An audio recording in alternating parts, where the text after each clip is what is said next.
Eto guys, nandito na naman tayo at eto pag-usapan naman natin ang nangyaring rally nito mga Didi. In short, sablay na naman, inulan pa, binagyo pa mga hinayupak, no? So, sa bagay, pera-pera para dun sa mga umatin. Anyway guys, napag-isip-isip ko. Pag may rallying ganito itong mga didilis na ito, pabayaan lang kaya natin, no? Kasi iniisip ko rin para sa ekonomiya, para sa ekonomiya. Kasi yung iba rito, yung mga nagrarally rito, syempre mga pinagkukuhalan, mga tambay, mga walang trabaho, mga buraot, mga patay gutom, yung iba dyan. Pag walang pangkain, mangi-snatch pa. At least, sige, para naman may trabaho itong mga ito kahit papano, kahit mga pa 150 lang, kahit binupuraot sila, pabayaan na lang natin. Total, hindi naman ito dadami na. Hindi na ito dadami, hindi na ito madadagdagan, yan na yan. Katunayan, mababawasan pa. Anyway, kain tayo guys, nasa buffet ako ngayon. So, ito lang, Chinese. So, mababawasan pa.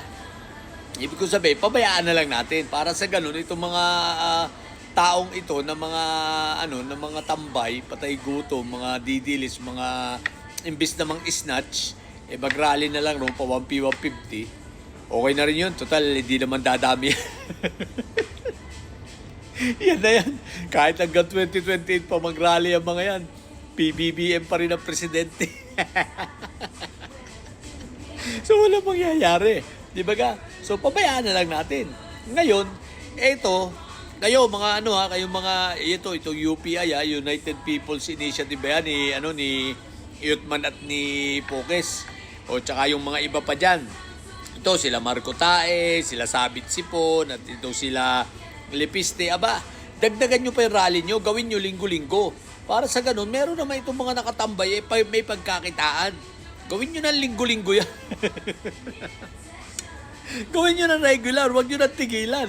Okay na sa amin yan. Kasi para itong mga nakatambay, imbis na mang-snatch, kahit papano, mag-rally na lang. Di ba? At wag lang kayo magugulo. Okay na kayo dyan sa Liwasang Bonifacio kasi hindi nyo naman kailangan malaking venue dahil magmumukha lang kayong mga nilalangaw doon sa malaking venue, no? So okay na kayo dyan. kaya dagdagan ninyo yung rally, kulang pa yan, ha? Yun ang payo namin. So hindi na kami nagagalit na mag-rally-rally kayo. Ine-encourage pa namin kayo na mag-rally pa kayo ng marami para itong mga tambay, at least, yung mga kinurakot ng mga boss nyo, maipamahagi naman, no? At makatulong sa ekonomiya, okay? So, yun lang. kaya lang, ang problema lang lagi, kada magrarally kayo, parang hindi umaayon sa inyong panahon, no? Lagi kayong binabagyo. Di nyo ba napansin? Kung sa EDSA, inulan kayo na napakalakas. Ngayon naman, binagyo naman kayo. Sobrang tanga nyo talaga. Anyway, yun. So, hindi na kami, gusto na namin yan. Ituloy-tuloy nyo lang yan. Huwag nyo titigilan ang mga pag-rally. Dapat gawin nyo linggo-linggo. O kaya thrice a week, gano'n.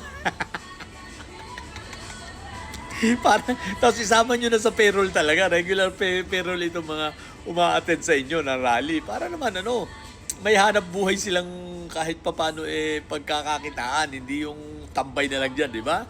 O sige na, yun lang muna. Rally wala na namang pinunta ng putik na yan. Madidilis, na? Sama na kasi kayo sa rally, dumami kayo, mga hinayupa kayo. Yun lang sa mga bobot didilis dyan. Sa mga may sayad, manatili kayo mga bobot may sayad. Sa mga may sayad, laging high blood, bye! O guys, pag namimiss ko ang paan ng manok, dito ako pumupunta sa, dito sa Red Deer, dito sa Dragon Buffet, okay? So, madalas ako dito pag nandito ako sa Red Deer. Kasi nga, dito lang ako nakakain ng chicken feet, okay? So, tsaka ito. Alam niyo naman ito, di ba? Sticky rice, yan. Okay? So, buffet ito, marami pa ron. Tsaka ito, tuwalya. Tuwalya ng baka. Okay? So, yun lang. Bye!